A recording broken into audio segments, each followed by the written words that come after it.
সংবাদ আনন্দ সংবাদ।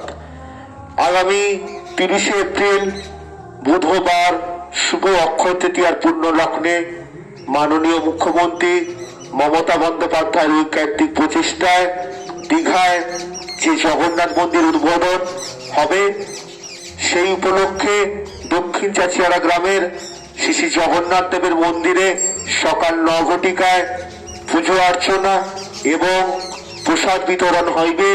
তাই এলাকার সকল ভক্তবৃন্দদেরকে জানাই সাদর আহ্বান ও আমন্ত্রণ। প্রভু জগন্নাথ দেবের দিব্য দর্শন এবার বাংলায়। হ্যাঁ, ঠিকই শুনেছেন। বাংলার মাননীয় মুখ্যমন্ত্রী মমতা বন্দ্যোপাধ্যায়ের ঐকান্তিক প্রচেষ্টায় দীঘায় গড়ে উঠেছে জগন্নাথ ধাম। অক্ষয় তৃতীয়ার পুণ্যলগ্নে অর্থাৎ 30শে এপ্রিল প্রভু জগন্নাথ দেবের মন্দিরের উদ্বোধন হবে সকল ভক্তবৃন্দের জন্য। দিব্য দর্শনের এই ঐতিহাসিক মুহূর্তের জন্য সকলে প্রস্তুত তো?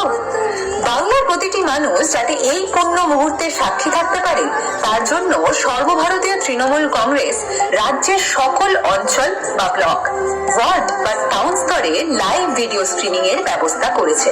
তাই আপনাদের সকলকে সপরিবারে সেই স্থানে একত্রিত হওয়ার জন্য আহ্বান জানানো হচ্ছে।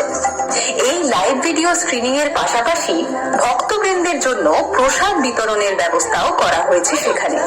তাহলে আসুন সকলে মিলে জগন্নাথ দেবের আগমনে মেতে উঠি, একসঙ্গে বলি জয় জগন্নাথ। সকলে প্রস্তুত তো? বাংলার প্রতিটি মানুষ যাতে এই পূর্ণ মুহূর্তের সাক্ষী থাকতে পারে, তার জন্য সর্বভারতীয় তৃণমূল কংগ্রেস রাজ্যের সকল অঞ্চল বা ব্লক, ওয়ার্ড বা টাউন স্তরে লাইভ